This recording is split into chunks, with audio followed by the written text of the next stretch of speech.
Good morning mga korap, EG Boy back in again. Panibagong vlog, panibagong video na naman tayo ngayong araw na to. Dahil matagal tayong pinapasok, 9:30. Dahil walang estudyante ngayon. Magluluto muna tayo ng pansit canton, no? Baka naman. So ngayon, ano bang mangyari ngayong araw? Walang mangyayari, magdadrive.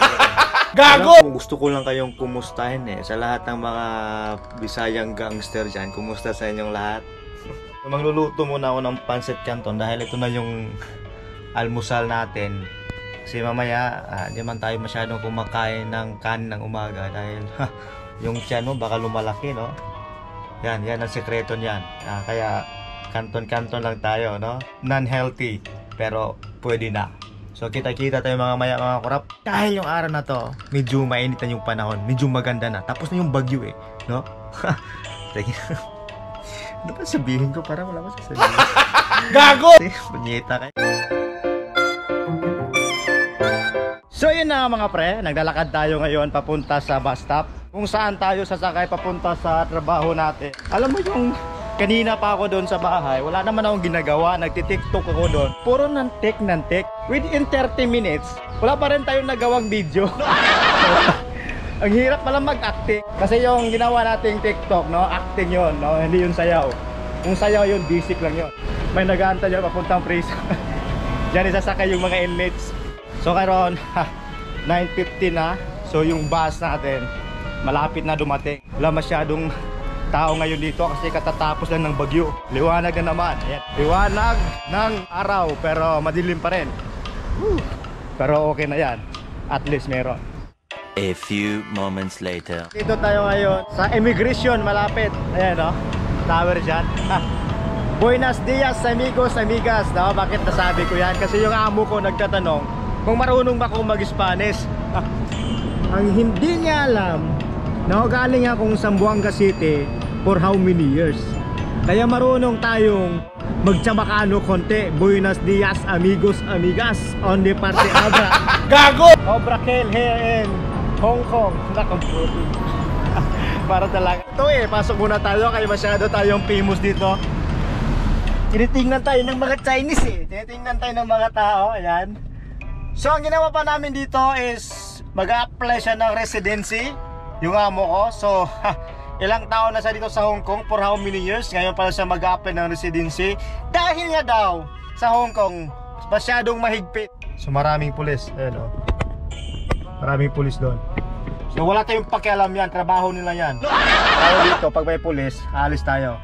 So bago ka maka-apply na residente daw sa Hong Kong, tadaan ka muna sa maraming butas ng karayom, no? Yung butas na maliit na karayom, yung kunti na lang, no? Kasi daw, kailangan mo ng malaking pera, yung money kung sa baga, at kailangan mo ng magbabayad ng malaking tax, at kailangan mo rin ng may negosyo ka ba?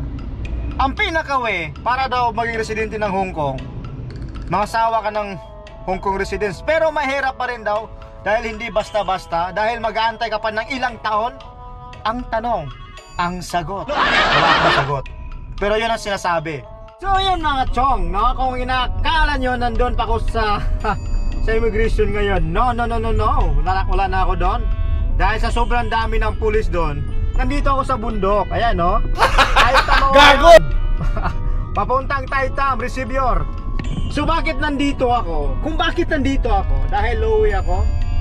At bakit din dito ako dumaan sa napakasukal na na kalsada, puro puno. Gago! Dahil ang rason, sa kabila masyadong traffic ngayon at this time. Kaya let's go. Uwi muna tayo, no? Napagod ako, mag-alas 11 na. Parang nagugutom na rin ako. Woo!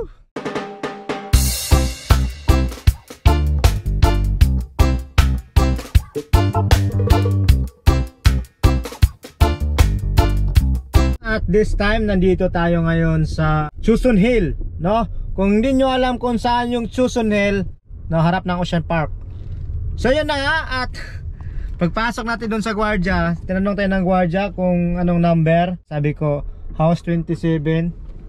Sabi ng gwardiya, yeah, okay, you can go. Natural. Alam nga naman, palabas kami nga nasa guardhouse na nga. Nadikit yung ano sa ano semento baka magasgas yung gulong, ayan kaya syempre yan boom. So sumayad nga pero hindi nagasgas. Kaya kakilala tayo dito. Hi.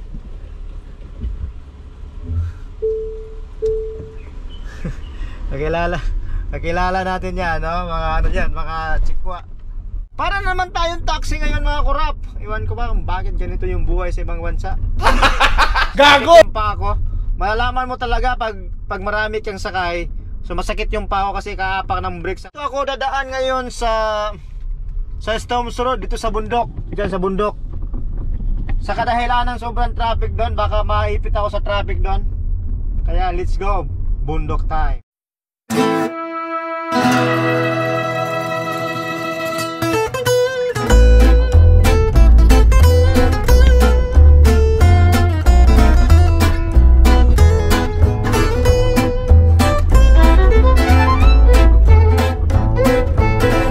At tulad ng sinabi ko mga chong at Stubbs Road, kung sino nakakaalam ng Stubbs Road, comment. Sa Hong Kong pa rin to, baka akala nyo na nasa Amerika ako, Dahil tulad ng sinabi ko kanina, dito ako dadaan dahil sobrang traffic doon. Tingnan mo. Ayun ibang lugar to, ano ba to dito? Temple, Chick Temple. Ayan, may dragon dito nakapatong. Yung dragon. Ayan may dragon yan yung dragon. May dragon gold. Maraming mga mga tram. So Wan Chai na tayo guys. At dito tayo magwala ngayon sa Wan Chai, hanap tayo ng parkingan dahil lunch time na naman. Ayan. Alright. Dito tayo ngayon sa ano ba tawag dito? Basta Hong Kong. Basta Hong Kong. Gago! Saan ba tayo ngayon? Basta pa naliligaw man na tao? Sa Hong Kong Center. Victoria Harbor. Ito sa Victoria Harbor. Kung hindi nyo alam yung Victoria Harbor, sa gilid ng dagat. Gago! Hindi. Yung trend, Hong Kong. Basta bahala kayo. Masakit pa ulo ko sa inyo. Basta yan, nandito ako sa Hong Kong, sa Hong Kong Harbor. Ayan, maraming taxi dyan. Sino nakakaalam dyan? Ayan. Dito ako ngayon. Ayan. Malapit lang to sa immigration yung likod. Immigration, may mga police dun Hindi ako makapark dun.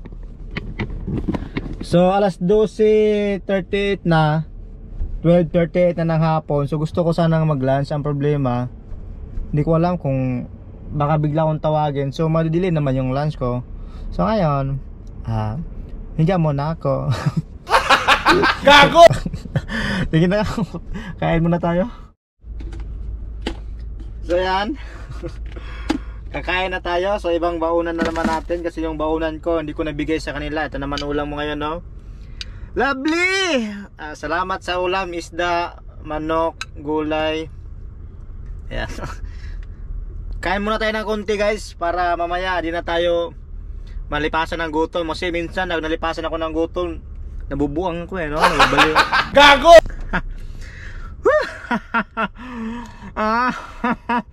Kain is the key to success.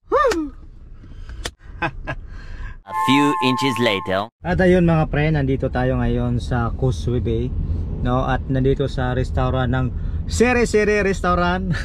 Seri. Hey Seri, meron bang restaurant dito? Wala? Okay, wala. Pero nakita ko yung Seri yung mga shake at ice cream. At ang daming tao, sobrang daming tao. Ang iba nag-aantay sa labas. Tulad dyan, So nakita ko malaki, kaya next time pupunta tayo dito, papasok tayo dyan. Titingnan natin kung bakit famous yung restaurant na yan. Medyo mahal daw yan sabi ng amo ko, pero tikman natin kung bakit. At umuulan ngayon, punta muna tayo sa 7-Eleven, bibili tayo ng mainom.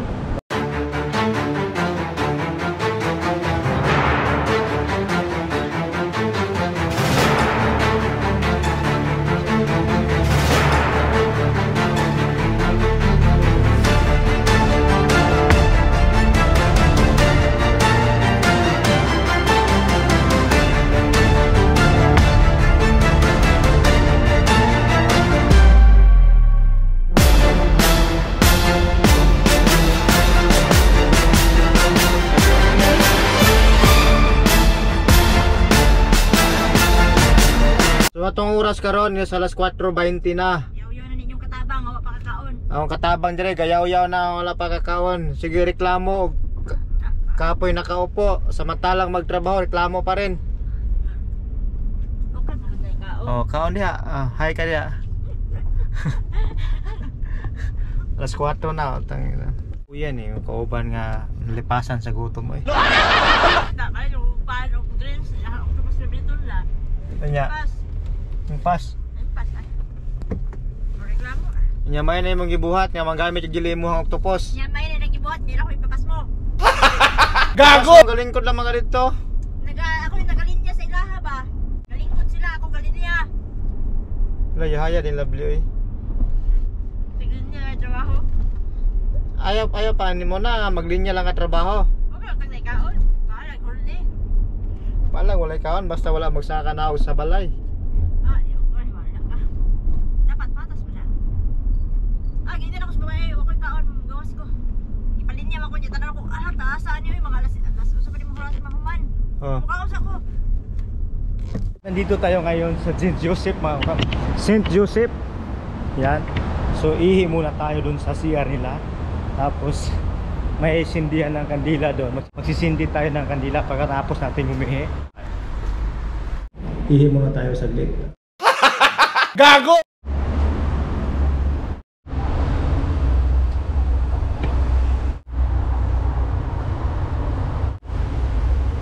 So yun mga kurap, nandito tayo sa simbahan ng St. Joseph ngayon para nagsindi ng kandila. At yun ang tulad ng sinabi mga kurap, no? Dito, libre ka dito mga kurap. Idasal mo lahat ng mga pangarap mo sa buhay. Ibigay yan sa kung ano yung ibig kong sabihin. Siguro hanggang dito na lang tapusin ko yung video na to. At maraming salamat sa panonood. Like, comment, and subscribe. Peace.